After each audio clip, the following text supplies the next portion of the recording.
금일 장 초반에 코스피가 5%가 넘게 폭등했어요. 개장 전부터 오전 8시에 불을 뿜어도 이런 불을 뿜는 게 없어요. 그런데 이것보다 더 중요한 외국인 순매수가 어제 화요일에 1000억을 찍은 데 이어 오늘도 장 막판에는 3500억 정도 찍히고 있죠. 분명히 좋은 사인으로 봐야 될 텐데 과연 오늘도 이승영은 이가 쓴 쓴소리를 또 할 것이냐. 자, 일부러 쓴소리를 하는 건 아니에요. 자, 오늘도 시장의 이면을 한꺼풀 벗겨보면은 재미있게도 지수가 초반에 급등했는데 프로그램과 디커플링이 있었어요. 전체 프로그램은 오전 10시 즈음에 약 7천억 정도 순매도, 비차익 거래 대규모 이탈이 있었는데 지수가 오르는데 비차익, 바스켓 매매에서 7천억 넘는 매도가 나온다는 거는 대형주, 그쵸? 하이닉스, 그리고 삼성전자 이분들이 지수를 견인하는 동안에 나머지 종목들은 바스켓으로 대거 팔려나가고 있으면 시사하는 거예요. 즉 지수만 좋은 착시현상, 아니 3% 오르고 5% 오르고 시장만 폭등했으면 됐지 뭐가 더 중요하냐. 다 정말 매력적이고 결혼을 하면 평생 행복할 것 같은 멋진 미래 배우자감이 있는데 연애 때 그리고 초반 결혼 때 너무 달콤하고 행복했어요. 하지만 결혼 생활의 진가는 2년차, 3년차 그리고 아이가 생겼을 때 그 이후부터 그 사람의 진가, 그 사람의 본성, 그 사람의 모든 게 드러나는 거예요. 즉 계속해서 지수가 오르는데도 이 시장의 체급을 이야기한 이유는 모래성 위에 쌓아놓은 성은 언젠가는 한 번에 훅 꺼질 수 있기 때문에. 그래서 이 즈음에 프로그램 매수 상위 종목을 보면은 이때 1위가 삼성전자, 순 매수액이 오전에 한 2천억 좀 넘었죠. 그리고 SK스퀘어,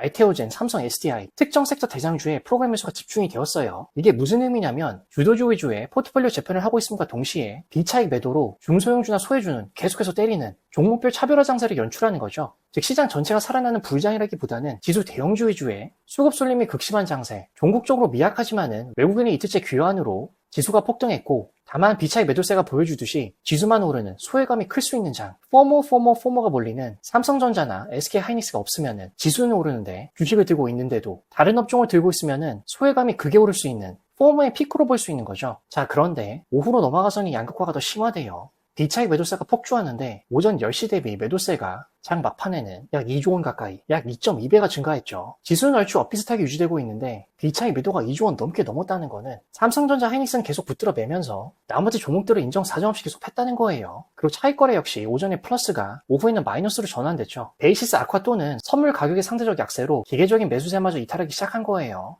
결국 현재 지수 상승은 건강한 상승이 아니라 특정 종목에 의한 지수 왜곡이 극에 달한 상태. 그리고 삼성전자 수급 역시 주가는 계속 강세인데 프로그램은 이미 고점에서 물량을 줄이고 있어요. 장 막판에는 오전 대비 순 매수 규모가 약 절반 이상으로 축소되었죠. 정말 오늘이 지수 폭등의 1등 공신은 바로 금융투자인데 거래소물도 미친 듯이 사면서 선물에서도 공격적인 모습을 보여줬죠. 하지만 언제나 명심해야 될 게 이분들은 단기 차익 세력이라는 거예요. 그리고 그 와중에 연기금이나 투신분들은 약 4천억에서 3천억 이 상승을 절호의 기회로 보고 특히 연기금 같은 경우는 외국인과 보조를 맞춰서 4월 말부터는 계속해서 물량을 줄여나가고 있죠. 그리고 외국인 입장에서도 거래소 현물은 오전 대비 그닥, 아니 오히려 줄어버렸죠. 자, 금융투자 입장에서는 바로 전날 밤에 발간됐던 UBS 보고서와 마이크론의 목표가 상향이라는 엄청난 트리거가 터졌죠. 바로 하락에 베팅했던 세력들, 인버스, 선물 매도 이분들을 항복시키면서 지수를 저 달나라로 띄워버린 거예요. 자, 이렇게 오전을 뜨겁게 달구었던 삼성전자와 SK하이닉스의 폭발적인 시세 분출을 뒷받침했던 그 펀더멘탈적인 논리를 한번 살펴보자면 이제는 마이크론 같은 메모리 업체들의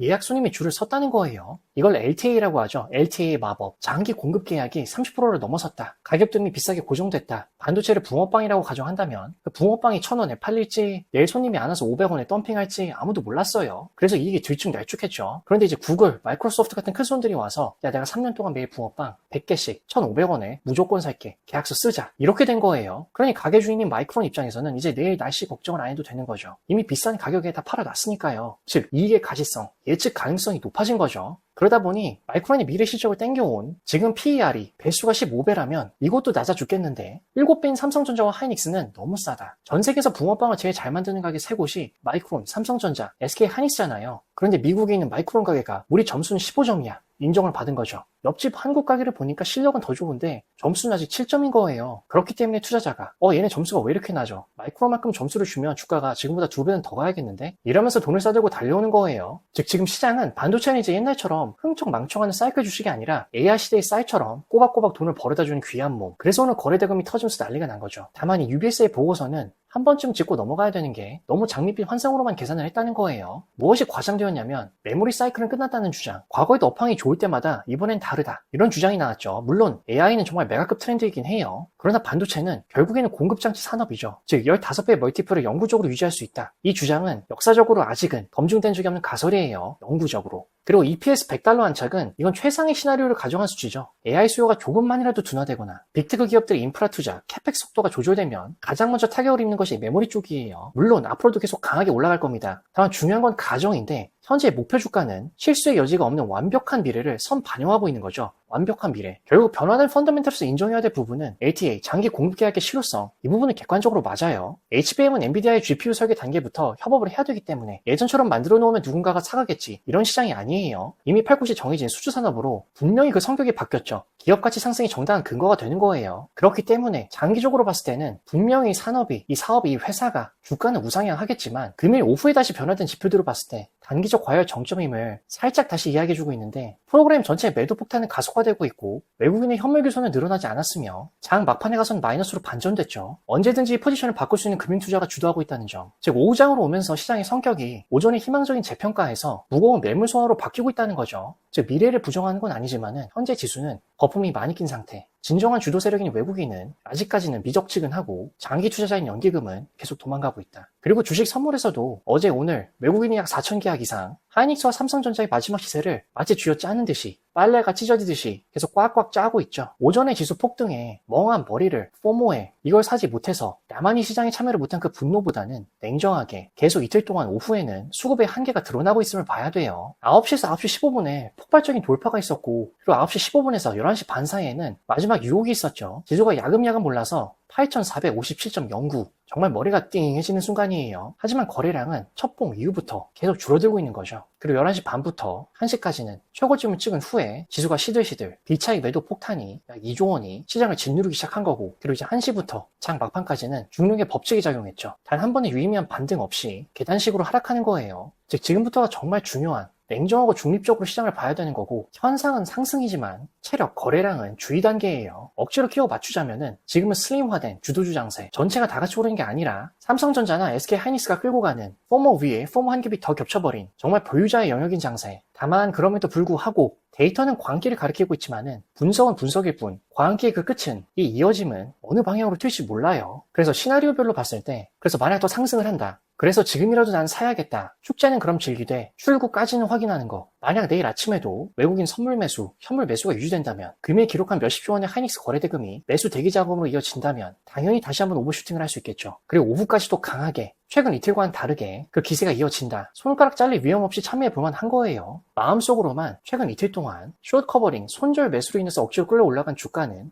그 매수세가 멈추는 순간 진공 상태에 빠지게 되는 거고 나는 오랫동안 미래를 보는 장기 투자자다. 충분히 이 판에 참여하셔도 이 광기가 이어진다면 딱히 문제는 없을 수 있는 겁니다. 지수가 광기로 8,600을 가든 희망으로 9,000을 가든 공포로 10,000을 가든 최근 이틀 동안의 급등 그 안의 수급은 다만 아직까지는 꾸릿꾸릿하다.